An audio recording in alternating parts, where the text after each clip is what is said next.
Hello, welcome to Retro Core, and it's that time again where we take a look at some hardware from China.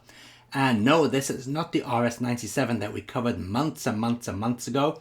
This is in fact the console that has-been rapper Soulja Boy is selling off as his own personal console. Oh yeah, but let's just say that guy has actually come up trumps with this console. But I'm not reviewing the Soulja Boy branded version. No way, sod that, I'm not giving that dick any of my money. This is the regular version, which is exactly the same as the one he's selling for twice the price. So as you can see, it's just called Retro Game. And this is what you're going to look out for. 16GB 3000 in one sticker. That's how you know you're getting the good version. This is a good console. So, let's take a look inside the box. What do we get? Not a lot, actually. You get a nice little bag that the console comes in. And under that, we have the USB mini charging cable and a TV out cable and the user manual. The user manual is in English and Chinese. We see English on one side. Oh, English on both sides. Alright, never mind. It's not in English and Chinese, it's in English only. Well, just goes to show I should check these out before I actually start making the video. But at least you know it's a true unboxing. Alright, so let's take a look at the actual console itself. Okay, here is the console. Now, as you can see, it looks just like the RS-97. It has the same D-pad. The D-pad is slightly better than the RS-97 version, but it could still do with writing up a little bit. It's not as flush as the RS-97 was, but it still could be a little bit higher, I think. Start and select buttons, your Y, B, X, A. Got shoulder buttons here, which are not that good, if I'm to be honest. You've got an extension port, which I don't know what it does. We got the video out here. We got a brightness button, which doesn't seem to function. We have the mini USB in here. That's to charge it and transfer data across. Behind here is our lithium battery, which apparently will give you 6 hours of gameplay. On the bottom, we have a headphone output here and reset hole. And this is not a Game Boy cartridge, or Game Boy Advance cartridge I should say. It's basically an adapter to let you put SD cards into this machine. And no, this machine does not play Game Boy Advance cartridges, unfortunately. Okay, so let's power this baby up, and what I'll do is I'll switch lenses so we can get a bit closer to the screen. Okay, so we're powering on the machine here, and the first thing you'll notice about this machine is it's actually quite snappy. Usually these type of machines are quite sluggish, but this one moves really well. Okay, now going into the game section, you can see straight away it's got CPS, Neo Geo. Actually, that's not Neo Geo because it's got CPS 2 and 3 games in there. Game Boy Advance, Super Famicom, Mega Drive, normal Famicom, that's a NES, Game Boy Color and Game Boy, Sega Master System and Game Gear and Game Boy down there, sorry. Okay, so let's take a look at some of the CPS stuff. Now straight away you can see that there's loads of games on here, and CPS 1 games, there are 38 in total. So let's just choose one here, this King of Dragons. Now one thing you'll notice is that all the games work perfectly fine, full speed, really nice. Okay, insert credit.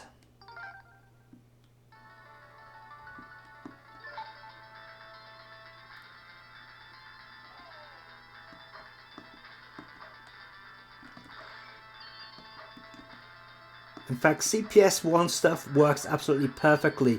So I'll tell you what, let's do a little bit of a montage of CPS 1 games running on this. And unfortunately, yes, there will be a green thing up there on the screen because that's the screen protector. I don't plan on keeping hold of this, so I'm not taking the screen protector off.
Okay, so we have taken a look at some CPS1 games.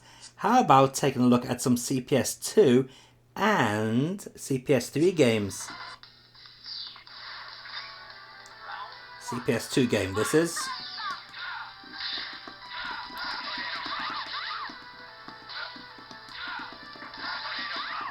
As you can see, I'm able to do the moves no problem. D-pad is actually pretty good, even playing in this weird, fashion. Now I could use the L and R buttons on the top, but yeah, I'm not going to because it's going to make it quite awkward. Now to exit games on this, you just press start and select together, and you can change the button configuration and screen size and so on, and put frame skip on or off. But we aren't even using frame skip, that's how good it runs. You can also do save states, so those of you who like save states, no problem.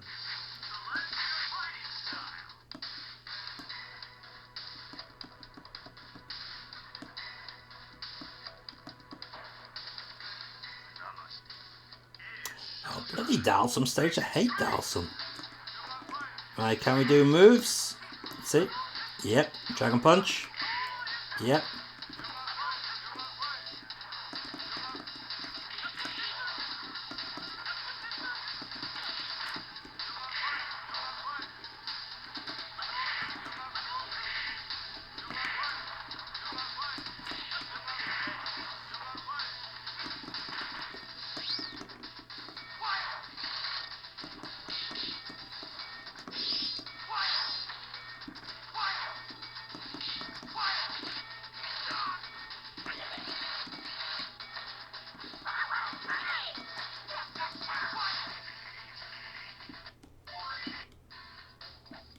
Now unfortunately the Neo Geo emulation does have a little bit of a sound issue I found.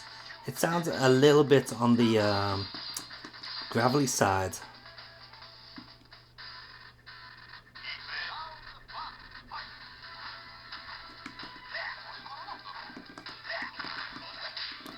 And the frame rate is a little bit, on the jerky side.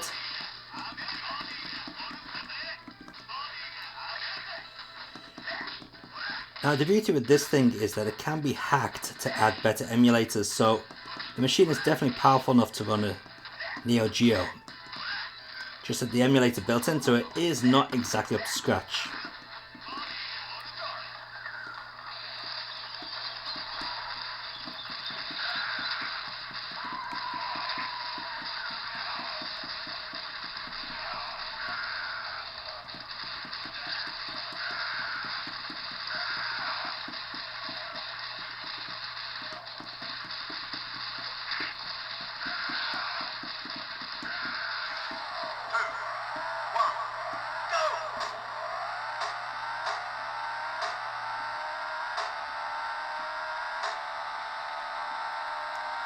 That's looking pretty good.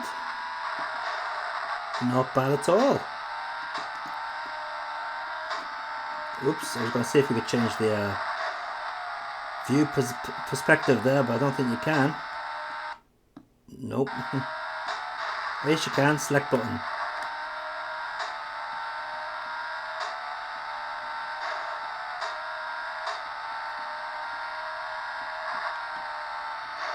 Okay, let's take a look at one more game on the Game Boy Advance.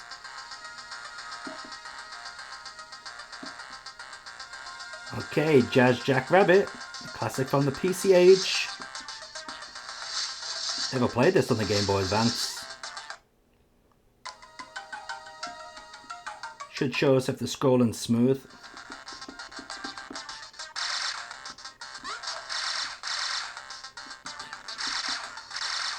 Alright, so yeah, looks like Game Boy Advance emulation is not perfect, but again, that's due to the emulator which they're using. This one does seem to stutter a little bit.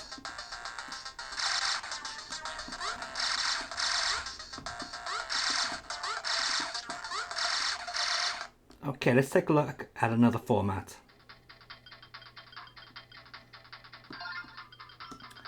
Okay, now Kirby is a game that uses a special chip, as far as I remember, Kirby 3. And yeah, it's not running that very well at all. Okay, let's take a look at another game. Let's choose another game that uses a special chip, Top Gear 3000. By the way, there are 270 Super Famicom or Super Nintendo games on this machine.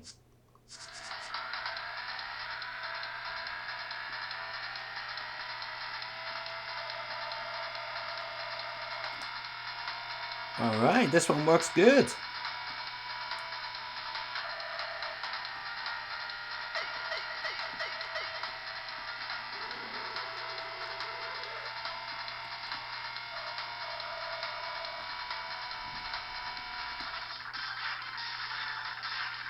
Seems to be pretty smooth.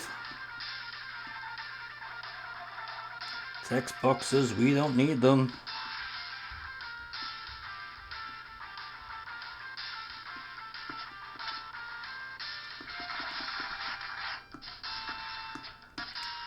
No, a little bit slow down there.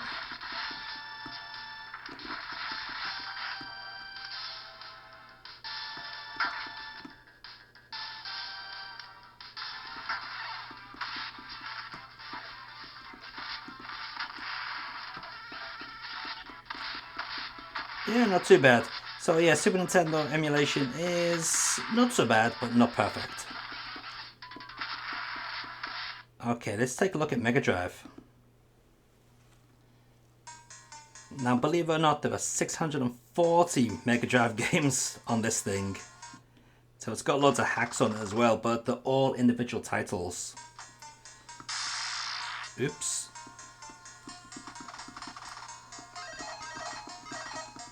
Oh, and straight away from Jim Power, I can tell that the sound is not right.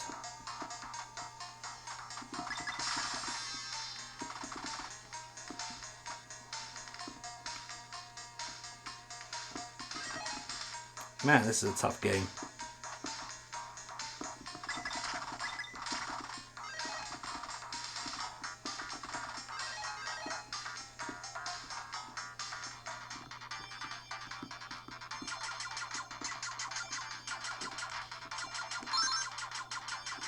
Here we go, Twinkle Tail.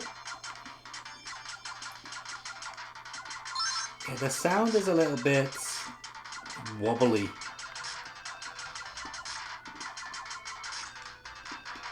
The speed is good.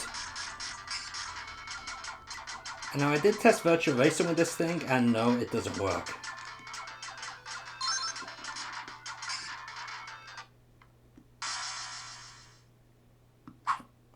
Alright, so that's Mega Drive. We're not going to check out Famicom, because Famicom always works.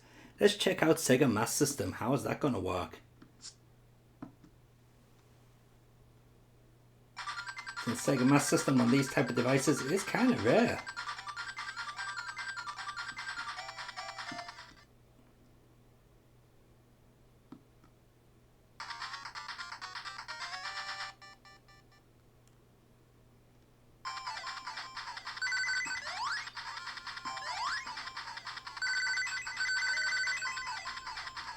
That's pretty good, actually. It runs like it does on a real machine. It sounds like it does as well. That's pretty cool.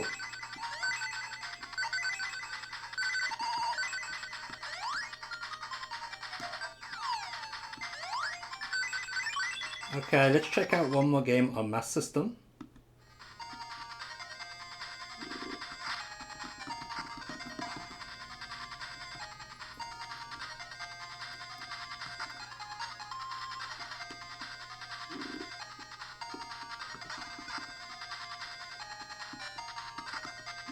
Yep, that's just how it should be. No problems.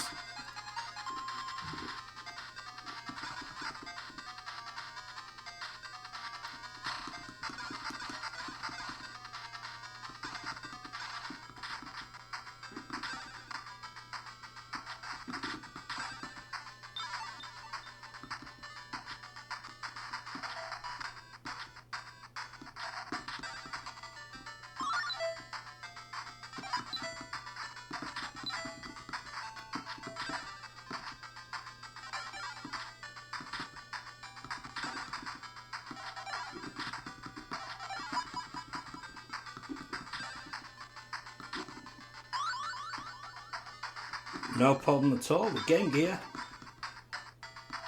Looking good. Okay, so before we finish up taking a look at the game emulation, I guess we should take a look at one more machine. Let's take a look at Game Boy Color. I'll tell you what, let's take a look at original Game Boy.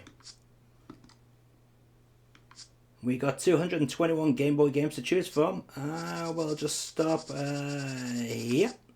Oh god, it's one of the Simpsons games. You know this is going to be bad. Okay, well, screen resolution's a bit weird on it. It kind of squashes the screen down.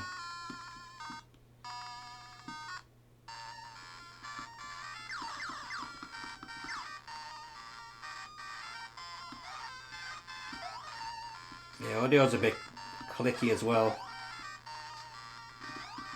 Hey, but at least you can see it. That's one good point. Pokemon games for all you Pokemon fanboys and fangirls out there. I'm not interested in it myself, so we'll skip right past them. Let's go to Mega Man Extreme 2. What the hell is all that about? Yeah, it's in the same screen resolution as regular Game Boy.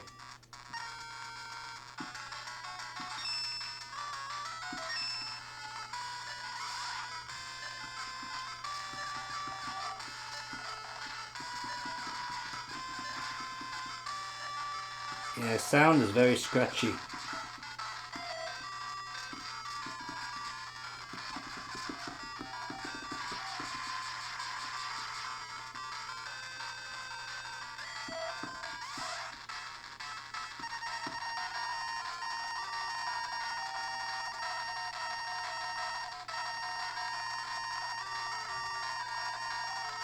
So there we have it. That is the Retro Game Machine, the follow-up to the RS-97. And what a great little device it is if you want to play Capcom CPS-1, CPS-2 and CPS-3 games.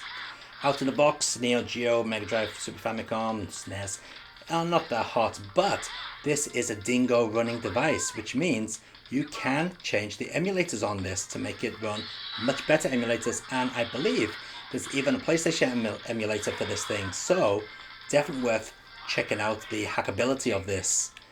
Whether it can be hacked right now is another thing, but it will be on the cards for sure, because the RS-97 could be hacked. Now, this thing also plays videos, photos, MP3s, you know, things like that, but we all want it for the games, don't we? And out of the box, if you're just after Capcom stuff, this is definitely a great buy. So I'm going to put a link in the video description down below if you're interested in buying this. And as always, keep on gaming and enjoy your games, because we've got more Chinese knockoffs coming up in the future.